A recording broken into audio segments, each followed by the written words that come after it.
Hey guys, Brian Castro here from Better Chess Training. And in today's video, I'm going to just kind of give you a broad overview of what I think are the three major areas of chess improvement. And all of the other videos on this channel are basically kind of focused on one of these three areas in some form or fashion. And I thought I haven't really kind of laid out this framework before, so I thought this would be a good time to do it. It's going to be kind of a very general overview, and probably in future videos and in previous videos we've delved more deeply into specifics of these different areas. So why don't I get right into it, and then we'll talk about it. And if you have any questions or anything you want me to elaborate on, you can mention it in the comments. Also, if you haven't done so already, consider subscribing to the channel. Okay, let's get going here. The first area shouldn't be too much of a surprise, and that is chess knowledge. And this is all types of chess knowledge, openings, middle game, end game, strategy, tactics, and think of it, if you use like a computer analogy, as your memory, your data from which you're going to retrieve things. And I put it as number one because it is, I think, the major factor that is the difference between really strong players and less strong players. Okay, and I get this from both. There's been academic studies on the knowledge acquisition and the difference between masters and non-masters, and it's mainly that level or that amount of knowledge that the player has accumulated. However, we can try to optimize this process or improve the process of our knowledge acquisition to make sure that we are spending our time wisely. And so I have a couple areas here, is getting the right knowledge. So we've talked about this before in my videos about studying chess books, basically finding the right knowledge for you, both that's broad enough as well as specific for your level. We want to set it up for retention. So we want to set up a system of spaced repetition where we're going to bring that knowledge forward again so that we remember it. Because I know a lot of people who've read a lot of chess books, but because they don't review it, they will forget what they have learned. Okay, and so we want to prevent that. So an ounce of prevention is worth a pound of, I forget the exact phrase, but it's very important if you want to optimize your chess training. We want to set it up for application. So we want to find the right knowledge and set it up in such a way, or study it in such a way, that we're going to be able to apply that. And that's using techniques like solitary chess. Basically, the more even things like naming the motif, giving a name to a specific strategy or motif or theme will help you to remember and apply it in your games. And also just recognizing that this is a never-ending process. And you see, even our world champion and our top 10 players, that are always learning. And obviously what they're learning is a little different than what we're learning. But it is a never-ending process. You never stop. So let's take a look at some of the activities that make up this area. Of course, studying chess books, watching chess videos, analyzing games. So that's your games as well as master games, to pick up ideas. Okay, and some of these areas overlap, and I'll mention that again later. Getting coaching to help you teach ideas as well as point out areas where you can maybe focus your study on. Of course, there's a lot of software and online courses. All of these are means of acquiring knowledge. Okay, and then of course software for review. A couple examples here are Chessable. I like that very much. SuperMemo, which I use in Anki, which is sort of a flashcard system to help you to remember things. Okay, so these are the types of activities that make up knowledge acquisition, but it does overlap with some of the other areas we're going to talk about. Okay, the second major area is what coming up with a good name, mental processes. Okay, so this is sort of, if the chess knowledge is sort of your RAM in your computer analogy, then the mental process is the software or the operating system. Okay, how are we going to use that knowledge and to come up with an output? So it involves our thought process. With also Rolf Wetzel, who wrote a book on chess master at any age, calls it the move selection method. Basically, what do you go through to when you see a position, to deciding on what move, what steps do you go through? And created a few videos on this in the past and probably will elaborate more in the future. But there's a few steps, and there's also a bunch of kind of sub-skills, okay? And I've just highlighted a few here, including visualization, being able to see the pieces at a future point that's not in front of you, okay? So like, looking at checkmate in 3, you'd be able to see that final position, for example. Calculation, so this is organizing the move variations as you see them, and you can see that's very related to visualization. Evaluation, okay, so you look 4 or 5 moves ahead. Is this good? Is it bad? Who's winning and why? Okay, and then finally, choice of candidates. How do you even come up with the ideas for which moves you're going to try to calculate and evaluate? Okay, so these are just not in any particular order, but these are the types of things that make up this concept I call mental processes, which is an area you can work on to improve as well. Now, one thing I have to note here is that your chess knowledge is going to feed into this, okay?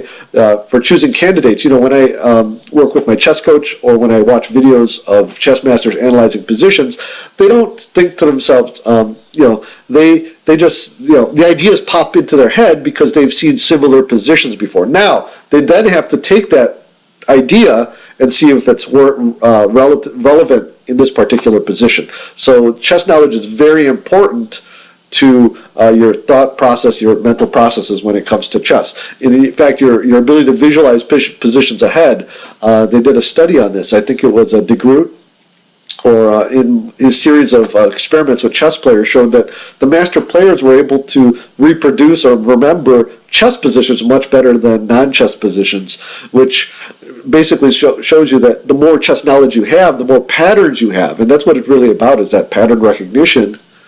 The more you're going to be able to see ahead, because you don't have to physically, you don't have to mentally reconstruct every single piece, because you're seeing patterns in your mind and chunking those together, okay?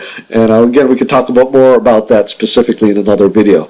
Okay, let's go to the next area. So activities that would improve this area would be any type of problem solving. So that would be your tactical puzzles, checkmate puzzles, different motifs, pins and such, calculation exercises, endgame studies. Anytime you're basically, any process or activity where you're looking at a chess position and having to come up with a move that you would play. Solitary chess is one of my favorites, and I think one of the most effective ways. Besides actually problem solving, analysis. So even if you're moving the pieces around and you're trying to analyze positions, either from your own games or master games or any type of position, that activity and organizing your thoughts as to, okay, this move is better than this move, okay? Just going through that process, and this is why I really think you got to be careful about using the chess engines too much, because it shortcuts that process altogether. Any type of analysis, the more you do, the stronger you're going to get better at it. And the great world champion, Mikhail Botvinnik, basically says that in his book, that the major activity that chess players need to master is that art of analysis. And then you can actually practice your move selection process. So through doing solitary chess or taking a position and analyzing it. And I like to use a notebook sometimes, writing down, what are my candidate moves? Okay, what are the variations I'm seeing? What are the evaluations I'm giving to those at the end of those variations? So this type of practice, and maybe I'll make a specific video about it, on how I would do that. And I've made videos about thinking process and calculating and analysis. So practicing that will help you to get stronger at that, okay? So the final area is what I call performance, and this is taking, so the chess knowledge is your foundation, okay? That's where you're going to grab your ideas and know what to do with the pieces on the board, okay, at the base level. Your thought, mental processes are going to take that chess position and manipulate it and think about what the best move would be to make next. And finally, the performance area, if you think of it from our computer analogy, is the hardware. Making sure that when you're in a game, when the game is on the line, that you're actually going to do all of those, be able to access your chess knowledge as well as think about it thoughtfully and make sure that you are being careful and such. So a couple areas of performance, and again, this is not all-encompassing, but just as an overview, would be things like mental toughness. When you're nervous about a position, being able to, or if you made a mistake, being able to come back and compose yourself and be able to make good moves. Emotional control. Whether you're angry or sad or stressed out, being able to, control it so that your mind can work on the hard parts, in terms of calculating the moves and looking for your opponent's threats and all of the chess stuff, okay? Alertness, vigilance, always being alert to your opponent's counterplay. And this is, again, you can see knowledge plays into this, your chess knowledge as well as your thought process, but it's also an attitude that you cultivate in this area of performance. Another one is focus, okay, and being able to not be distracted. When you see if you're at a chess tournament and the person next to you, I remember this story. Well, I won't tell too many stories, but there's players nearby will often make noises, or I remember one time the guy right next to me was arguing with his opponent, and the tournament director came, and I just got up from my chair and walked away. I had enough time on my clock. I walked away from the board because I knew I wouldn't be able to make an effective decision while that arguing was happening right next to me. And then finally, your physical stamina and endurance, being able to focus for a long tournament game of 3, 4, 5 hours. If you look at the candidates tournaments that just happened, those were 6-7 hour games. So being able to have that mental and physical stamina is part of the performance area as well. So what are some things we can do to improve this? What are some activities? Well, practice games, both at the time control as well as your online games against strong opposition. This would include things like practicing specific openings with your training partners. So just getting used to playing and playing under some type of pressure, okay? Meditation, breathing training. This is more kind of helping you to stay focused as well as reducing stress in the moment and being alert, okay? Exercise and nutrition. This kind of is part of our both our stamina as well as our brain health, making sure that our mind is nourished, and our brain, especially when we're doing a heavy mental activity like chess, uses up a lot of nutrients and a lot of calories and energy. So we need to fuel that and also have an efficient physical system to function when we're doing that heavy mental activity. That's why you see a lot of all of the great world champions and stuff had exercise as a major part of their training regimen. Sleep and recovery, and actually there was some research done. If you are lacking sleep, and this is just one example, it's like if you're driving a car, it's like driving intoxicated. That's how much a lack of sleep will affect your cognitive function. And also there's research that sleep seems to have some type of relationship to the formation of long-term memories, which obviously chess as a memory-intensive game requires those processes to happen. So don't neglect your sleep. Finally, stress reduction activities. So whether most of us have other jobs, full-time work that we do, children, families, house to take care of, a lot of things that take up our emotional energy and cause us stress. So being able to handle that, and so some of these are not specifically chess activities, right? I remember I did very well in a tournament once, and the reason why was I had taken efforts to organize that. The month preceding, I was organizing my life. I was learning, I read a book about organization, and I was doing these things, and so I was very clear about, my mind was very clear because I had my list of things to do, and I haven't been very consistent about that since then, but I remember, and maybe I should, to improve my chess results, but I went into that tournament not worrying about a thing, and I was able to focus on my chess. So that is the next activity. Okay. Why don't we just wrap this up here? Again, I didn't want to make this a super long video. Some considerations here. As I mentioned before, the three areas are going to overlap. So there are specific things like, watching a chess video is mainly going to improve the chess knowledge area, unless it's a chess video about one of the other areas. But a lot of times, like your practice games, or solving tactical problems is going to both increase your chess knowledge as well as that thinking process. Okay, so don't worry about that. And my point is not to say you need to separate each of these and train one specifically, but it's just being aware of these three areas in your own training practice. Okay, acquisition of chess knowledge, it's going to consume a majority of your time. Okay, of course, some of these activities like exercise and sleep are, of course, good for our lives in general. But when it comes to getting better at chess, most of your time is going to be spent acquiring chess knowledge. That includes playing games, right? Because you're going to learn from those games as well.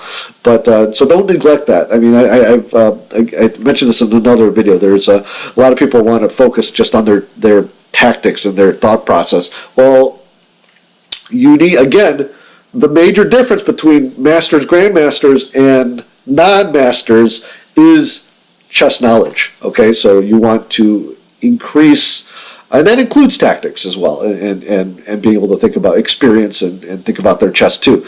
But that is the major difference. So you want to have that as an ongoing process and an ongoing activity for yourself. Okay, as your chess knowledge increases, okay, so here's the relationship. The importance of the other two areas will increase. So think of it as, I think of performance as tapping into a percentage of that chess knowledge. So let's say you have the chess knowledge of a 2000 player, just to make the math easy.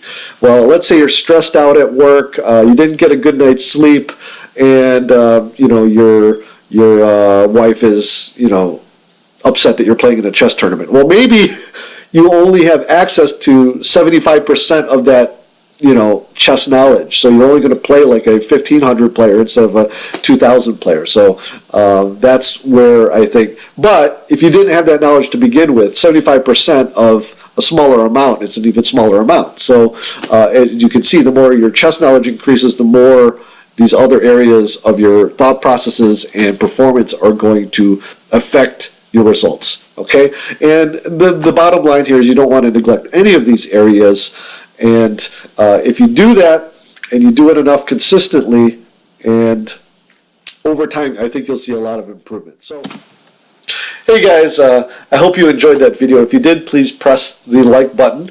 And I've been looking forward to making this video for a little while, so I really hope you enjoyed it. If there's any questions that you have or any thoughts that you want to share, please do so in the comments. And if you're new to this channel and haven't subscribed yet, please consider it. Better Chess Training is about helping you to become a hero of your own chess story by helping you increase your chess knowledge, as well as improve your thought processes and your performance in chess. So if that's something that interests you, I hope you'll join us. And I'm looking forward to joining you on your chess journey. Have a great day and good luck with your chess.